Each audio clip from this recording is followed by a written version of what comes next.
정부가 코로나19로 인한 소상공인의 손실 보상 비율을 80%로 결정했습니다.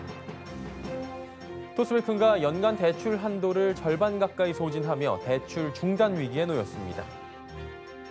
삼성전자가 3분기 매출 73조 원으로 역대 최고치를 기록했습니다. 토스가 모빌리티 스타트업 타다 인수로 모빌리티 사업에 진출합니다. 센 경제 라이브 시작합니다.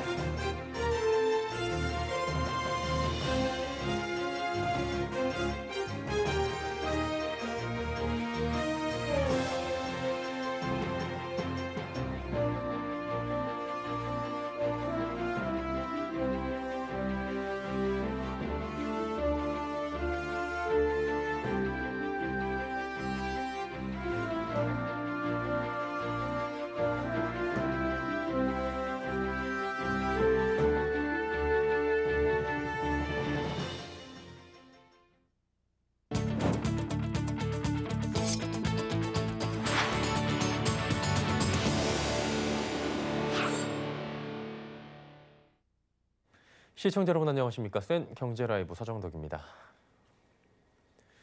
코로나19 사태에 따른 소상공인 손실보상 기준이 집합금지와 영업시간 제한 피해에 대해 동일하게 80%의 보정률을 적용하는 것으로 결정됐습니다. 중소벤처기업부는 오늘 정부 세종청사에서 제1차 손실보상심의위원회를 열고 2021년 3분기 손실보상 기준을 의결했습니다. 지급 대상은 당초 소상공인에서 소기업으로까지 확대됐고 폐업자도 폐업일 직전까지 발생한 손실을 보상받을 수 있습니다. 손실보상액은 2019년 대비 올해 동월 일평균 손실액의 방역조치 이행 기간과 보정률을 적용해 산정됩니다. 분기별 상한액은 1억 원으로 신청은 오는 27일까지 시작되며 이틀 후인 29일부터 곧바로 지급되게 됩니다. 국내 세 번째 인터넷 전문은행으로 이번 주 문을 연 토스뱅크, 벌써부터 대출 영업 중단 위기에 놓였다고 합니다. 출범 사흘 만에 올해 말까지 내줄 수 있는 가계대출의 40%를 소진한 탓인데요. 카카오뱅크도 오늘부터 대출 문을 추가로 걸어 잠궜습니다. 윤다희 기자입니다. 파격적인 조건을 내걸고 야심차게 출범한 토스뱅크가 연간 대출 한도를 절반 가까이 소진하며 대출 중단 위기에 놓였습니다. 금융당국은 토스뱅크의 연말까지 5천억 원의 대출 한도를 지시했습니다. 토스뱅크는 문 연 지 4일 만에 한도의 40%인 2천억 원 이상의 대출이 나간 것으로 집계됐습니다. 이런 속도라면 얼마 안 가 금방 동날 것으로 보입니다. 이는 연말을 앞두고 시중은행 대출 중단에 풍선 효과가 걷잡을 수 없이 커졌기 때문으로 풀이됩니다. 업계에서는 토스뱅크에 부여된 대출 금액 자체가 크지 않아 예견된 수순이라는 반응입니다. 4년을 벼르고 나온 토스뱅크는 연간 대출 한도를 절반 가까이 소진해 연내 남은 기간까지 대출을 고심 중입니다. 인터넷 은행 카카오뱅크도 대출 셧다운에 들어갑니다. 이미 마이너스 통장 신규 대출을 중단한 상태인데 이번에 고신용자, 신용대출과 사입돌 대출, 전월세 보증금 대출을 연말까지 중단하기로 했습니다. 결국 취약계층 대출을 빼곤 사실상 다 막은 셈입니다. 카뱅이 꺼내든 고강도 조치는 다른 은행으로 번질 것으로 보입니다. 한 은행이 대출문을 닫으면 다른 은행으로 수요가 몰리는 풍선 효과 때문입니다. 연말까지 3개월이라는 시간이 남은 가운데 은행들은 연간 대출 증가율 목표치를 맞추느라 진땀을 빼고 있습니다. 서울경제TV 윤다희입니다. 삼성전자가 3분기 매출 70조 원을 돌파하며 역대 최대 매출을 달성했습니다. 코로나19 이후 이어진 반도체 호황과 신형 폴더블 폰의 흥행 덕인데요. 문다희 기자입니다. 삼성전자가 올해 3분기 연결 재무제표 기준 매출 73조 원을 기록했습니다. 분기 매출이 70조 원을 넘은 것은 사상 처음. 지난해보다 9.02%, 2분기보다 14.65% 늘었습니다. 영업이익도 크게 늘었습니다. 영업이익은 15조 8천억 원으로 전년 대비 27.94%, 2분기 대비 25.70% 뛰었습니다. 영업이익 역시 반도체 시장이 호황기를 맞은 지난 2018년 3분기에 이어 역대 두 번째로 높은 성적을 보였습니다. 이에 따라 삼성전자는 올 2분기에 이어 두 분기 연속 영업이익 10조 원도 달성하게 됐습니다. 2018년 3, 4분기 이후 3년 만입니다. 삼성이 역대급 호실적을 기록한 배경엔 반도체 호황과 스마트폰 판매 호조가 있습니다. 올해 디램 가격이 크게 오른 데다 상반기까지 부진했던 시스템 반도체와 파운드리 부분도 최근 수익이 대폭 뛰었습니다. 실제로 증권가에선 3분기 반도체에서만 10조 원가량의 영업이익을 기록했을 것으로 보고 있습니다. 전체 영업이익의 절반을 훌쩍 넘는 수치입니다. 폴더블 폰인 갤럭시 Z 폴드 3와 Z 플립 3가 출시 이후 국내에서만 100만 대 이상이 팔리는 등 역대 최고 흥행 성적을 써내려가고 있습니다. 증권가는 삼성전자가 모바일 부문에서 전분기 대비 4조에서 5조 원 높은 27조에서 28조 원 매출을 올린 것으로 보고 있습니다. 서울경제TV 문다입니다. 토스가 모빌리티 스타트업 타다 인수로 모빌리티 사업에 진출합니다. 토스 운영사 비바 리퍼블리카는 소카가 보유한 타다 운영사 VCNC 지분 60%를 인수하는 3사 간의 양해각서를 체결했다고 오늘 밝혔습니다. 타다가 신주를 발행하고 토스가 인수하는 방식으로 토스는 기존 소카를 제치고 타다의 최대 주주가 됩니다. 타다의 서비스 운영도 소카가 아닌 토스가 주도적으로 하게 됩니다. 토스는 타다 인수로 동남아 그랩처럼 핀테크와 모빌리티 서비스의 통합 효과를 누릴 수 있을 것으로 보입니다. 토스가 운영하는 타다 서비스는 연말에 선보일 예정입니다.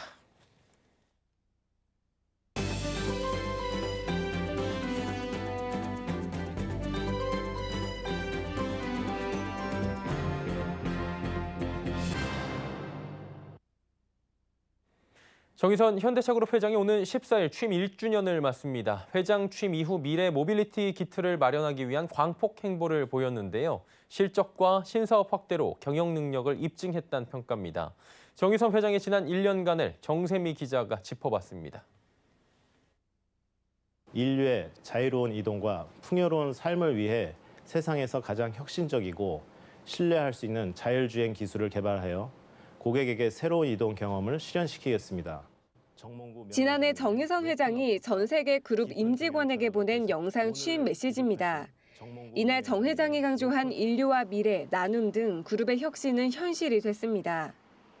현대차그룹은 작년 10월 14일 임시이사회를 열고 선임 안건을 승인했습니다. 이는 정 회장이 2018년 9월 그룹 수석부회장으로 승진한 지 2년 1개월 만입니다. 아버지 정몽구 회장은 현대차그룹 회장에 오른 지 20년 만에 명예회장으로 물러났습니다. 정의선 회장의 경영 능력은 V자 반등으로 설명됩니다. 수석부회장에 오른 지난 2018년 3분기 이후 실적은 상승 곡선을 탄 후 현대차와 기아는 올해 2분기 매출 48조 6,656억 원, 영업이익 3조를 넘겼습니다. 글로벌 판매량은 178만 대로 46% 이상 늘어났습니다. 코로나19와 반도체 수급 불안에 따른 생산 감소 등의 악재에도 해외 판매 증가로 선방했다는 평가가 지배적입니다. 정 회장의 게임 체인저 전략은 적극적 투자로 구체화되고 있습니다. 글로벌 로봇 전문 기업 보스턴 다이내믹스의 인수가 대표적입니다. 이 기업의 기업 가치는 11억 달러, 우리 돈으로 약 1조 2천억 원에 달합니다. 현대차그룹이 지분 80%, 소프트뱅크그룹이 20%를 보유하는데 이 과정에서 정 회장은 사재 2,490억 원을 출연했습니다. 첫 번째 협력 프로젝트는 공장 안전 서비스 로봇으로 보스턴 다이내믹스의 사족 보행 로봇 스팟에 현대차그룹 로보틱스 랩의 AI 프로세싱 서비스 유닛을 접목해 완성됐습니다. 이러한 협업은 UAM과 스마트 팩토리 등으로 확대될 전망입니다. 도시명 항공기인 얼반 에어 모빌리티 UAM입니다. 전기차 배터리와 연료전지 시스템 기술을 활용한 공중 이동 수단입니다. 2028년 상용화해서 하늘 위에 펼쳐지는 이동 혁명을 이끌어 나가도록 하겠습니다. 이외에도 동남아시아 최대 차량 호출 업체 그랩에 2억 7,500만 달러 등의 공격적 투자를 단행했습니다. 자동차 산업 패러다임 전환에 맞춰 전동화에도 속도를 냅니다. 올해 전기차 전용 플랫폼인 eGMP에 기반한 현대차 아이오닉5와 기아 EV6를 선보인 데 이어 최근 제네시스 GV60를 출시했습니다. 제네시스는 그룹사 최초로 2035년까지 탄소 중립을 달성하겠다는 목표도 내세웠습니다. 현대차도 2040년 판매하는 완성차 중 전동화 모델 비중을 80%로 끌어올린다는 목표입니다. 이를 통한 정 회장의 가장 큰 목표는 수소사회 실현입니다. 이를 위해 지난 9월 현대차그룹의 수소 비전 2040을 발표했습니다. 정 회장은 앞으로 내놓을 모든 상용 신모델은 수소전기차나 전기차로만 출시하고 2028년까지 모든 상용차 라인업에 수소 연료전지 시스템을 적용하겠다고 밝혔습니다. The goal is to make hydrogen readily used for everyone, everything, and everywhere. With this breakthrough, we aim to help foster a worldwide hydrogen society by 2040. K수소경제 구축을 위한 기업 간 가교 역할에도 공을 들였습니다. 이재용 삼성전자 부회장과 구광모 LG그룹 회장, 최태원 SK그룹 회장, 신동빈 롯데그룹 회장 등과 잇따라 만나 미래 모빌리티 사업 관련 협력을 모색했습니다. 외적 확장과 함께 내실 다지기에도 힘썼습니다. 취임 당시 소통과 자유를 기반으로 한 열린 조직 문화에 대한 의지를 드러냈습니다. 회장 취임 후 첫 임원 인사에서는 신규 승진자의 30%를 신사업과 신기술, 연구개발 출신으로 채우며 미래 모빌리티 전략의 기반을 다졌습니다.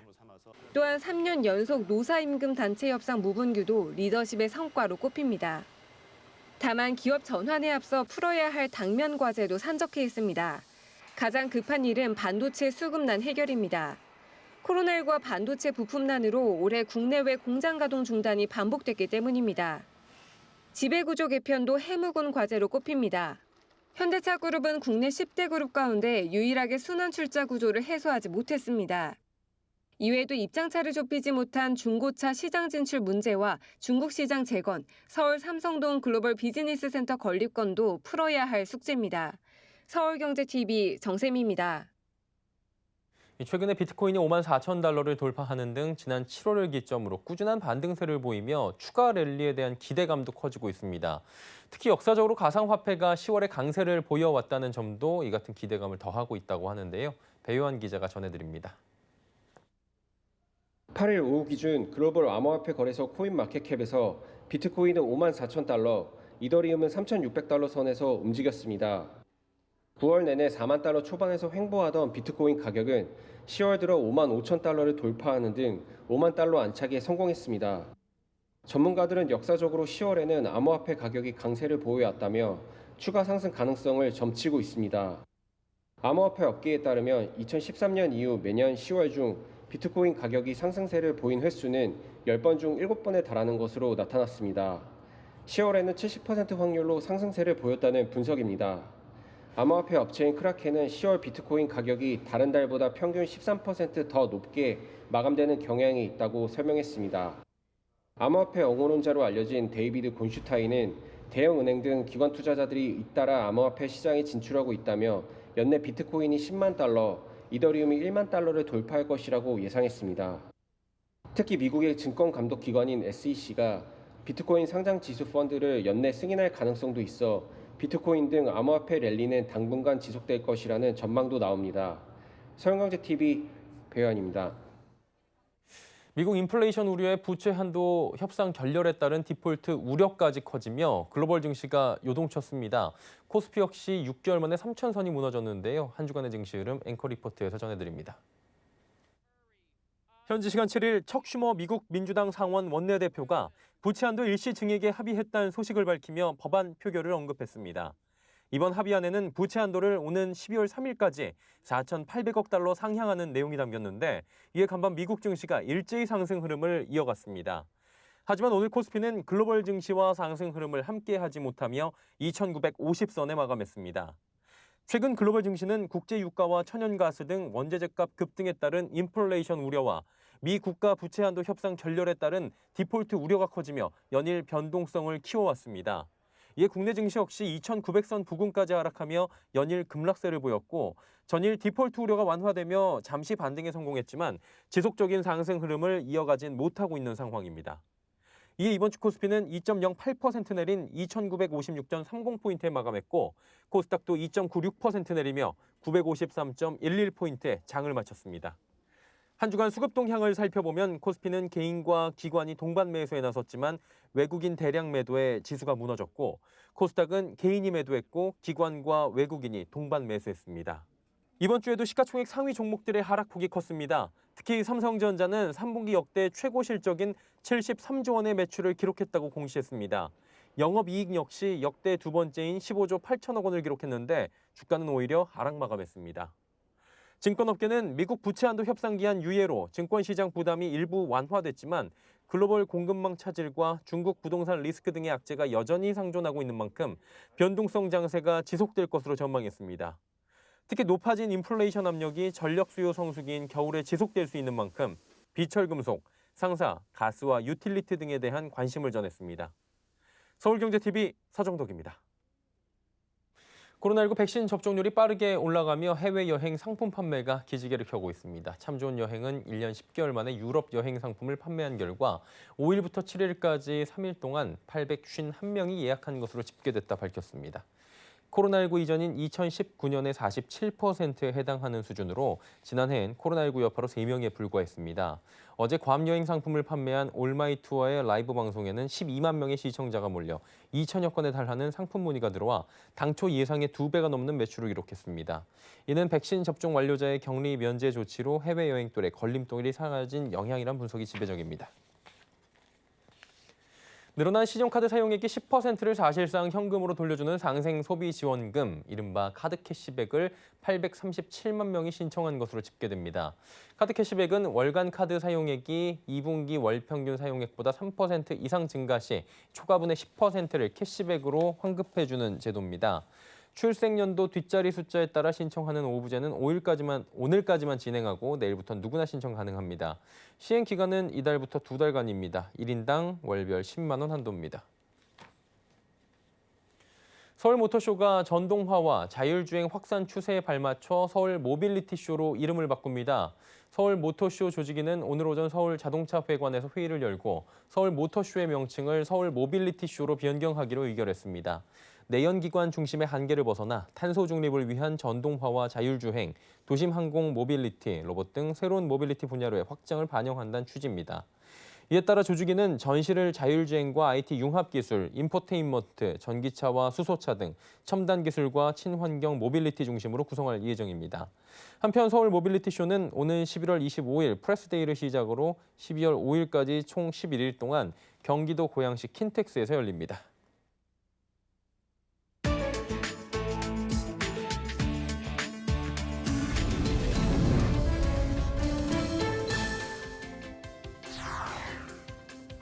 화이자가 5세에서 11세 아동을 대상으로 한 코로나19 백신의 긴급 사용 허가를 요청했습니다. 화이자는 트위터를 통해 FDA에 긴급 사용 승인을 공식적으로 요청했다면서 이 심각한 공중보건 위협으로부터 어린이들을 보호하기 위해 FDA와 협력하는 데 전념하고 있다고 밝혔습니다. 백악관은 오는 11월 25일 추수감사절 연휴 전후로 아동 접종을 시작할 수 있을 것으로 기대하고 있습니다. 승인이 서둘러 이루어지게 되면 올가을 이미 개교한 학교 내 감염 급증을 완화하는 데 도움이 될 것으로 보입니다. 앞서 화이자는 임상에 참여한 5세에서 11세 아이들의 성인 기준 정량의 3분의 1인 10마이크로그램을 3주 간격으로 투여해 부작용이 일반적인 16세에서 25세 사이 참가자들에게서 관찰된 것과 비슷한 결과를 얻었다고 밝혔습니다. 조 바이든 미국 대통령이 민간 기업 직원들의 코로나19 백신 접종 의무화 도입 필요성을 재차 강조했습니다. 바이든 대통령은 현지 시간으로 7일 시카고에 위치한 엘크그로브 테크놀로지 파크를 찾아 더 많은 기업들이 백신 의무화를 시행해야 한다고 촉구했습니다. 바이든 대통령이 찾은 산업단지는 마이크로소프트 데이터 센터를 비롯해 대기업들의 기술 혁신 및 신사업 개발팀이 입주할 예정인 곳입니다. 바이든 대통령은 의무화 조치는 더 많은 사람이 백신을 맞게 해 팬데믹 종식을 돕고 경제를 되살릴 수 있다며 기업도 백신 접종 확대에 나서야 한다고 강조했습니다. 그러면서 백신 접종을 거부하거나 머뭇거리는 사람들 때문에 사태가 장기화하고 있다고 지적했습니다. 바이든 대통령은 지난달 초 연방 공무원과 직원 100인 이상 민간 사업체에 대한 코로나19 백신 접종 의무화 방침을 발표한 바 있습니다. 엘살바도르가 세계 최초로 비트코인을 진짜 돈으로 채택한 지 한 달이 지났지만 여전히 이용이 원활하지 않은 것으로 나타났습니다. 로이터 통신은 엘살바도르가 비트코인을 법정 통화로 인정하며 거래는 늘고 있지만 기술 오류로 사람들의 불편이 이어지고 있다고 보도했습니다. 엘살바도르 정부에 따르면 전자지갑의 치보 사용자는 300만 명가량 늘었습니다. 엘살바도르 인구가 650만 명인 점을 고려하면 인구의 절반 가까이가 치보를 사용하는 셈입니다. 하지만 사용도가 여전히 낮습니다. 현지 조사에 따르면 233개 사업체 중 93%에서 비트코인 거래가 전혀 이루어지지 않았습니다. 법정 통화 도입 첫날 불거졌던 기술적인 문제 등도 완전히 해결되지 않았습니다. 로이터 통신이 인터뷰한 수십 명의 시민은 치보 앱 사용 중 한 가지 이상의 문제를 겪었다고 말했습니다. 중국이 이달 1일부터 7일까지 국경절 연휴를 맞아 국내 관광을 통한 내수 경기 활성화를 추진했으나 기대에 크게 미치지 못한 것으로 나타났습니다. 중국 온라인 매체 펑파이 등에 따르면 문화여유부는 국경절 연휴 기간 국내 여행객이 5억 1,500만 명으로 집계됐다고 발표했습니다. 이는 코로나19 발생 전인 2019년의 70.1% 수준이고 지난해 같은 기간과 비교해도 1.5%가량 감소한 규모입니다. 중국 관광업계는 당초 올해 국경절 연휴 기간 2019년에 약 80% 수준인 6억 5천만 명이 국내 여행을 즐길 것으로 예상했습니다. 관광 수입은 더 많이 줄었습니다. 올해 국경절 연휴 기간 관광 수입은 3,890억 위안, 우리 돈으로는 약 70조 원인 것으로 집계됐습니다. 이는 지난 2019년 국경절의 59.9% 수준으로 지난해와 비교해도 4.7% 감소한 수치입니다.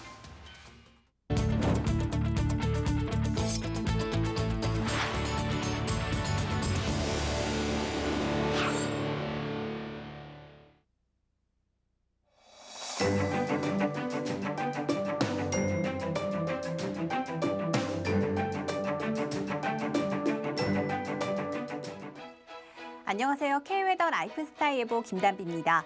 이 시각 위성 영상입니다. 전국이 대체로 흐린 가운데 경기 북부와 강원 영서 북부, 강원 영동과 경상 동해안을 중심으로 비가 내리고 있는데요. 경기 북부와 강원 영서 북부에 내리는 비는 저녁에 대부분 그치겠지만 동해안에 내리는 비는 내일 낮까지 이어지겠고요. 내일 아침부터 낮 사이에는 경기 동부와 강원 영서에도 비가 내리겠습니다. 예상되는 비의 양은 내일까지 강원 영동과 경북 동해안에 20에서 40mm, 경기 동부와 강원 영서에는 5mm 내외가 되겠고요. 그 밖의 지역은 대체로 흐리다가 차차 개겠습니다. 연휴 동안 대체로 흐린 날씨가 이어지겠습니다. 일요일에는 영동을 제외한 전국에 비가 내리겠고요. 다음 주 월요일에는 남부지방을 중심으로 비 예보가 있습니다. 한편 내일은 평년 기온을 훌쩍 웃돌겠는데요. 서울의 아침 기온 18도로 평년보다 5도가량 높겠고요. 낮 기온은 26도로 평년 기온을 4도가량 웃돌겠습니다. 다음은 자세한 지역별 날씨입니다. 중부지방은 흐리다가 차차 개겠고 춘천에는 비가 내리겠습니다. 낮 기온은 인천과 수원 26도, 대전 28도로 평년보다 높겠습니다. 동해안은 낮까지 비가 내리다가 차차 그치겠고요. 낮 기온은 속초와 강릉 22도, 울진 24도가 예상됩니다. 남부지방은 대체로 구름 많겠지만 대구는 흐린 하늘을 보일 때가 있겠고요. 한낮 기온 광주 28도, 대구 27도로 다소 덥겠습니다. 동해상은 비가 내리다가 그치겠고요. 전해상의 물결은 2m 이하로 비교적 잔잔하게 일겠습니다. 날씨였습니다. 생경제 라이브 마칩니다. 편안한 주말 보내시길 바랍니다. 고맙습니다.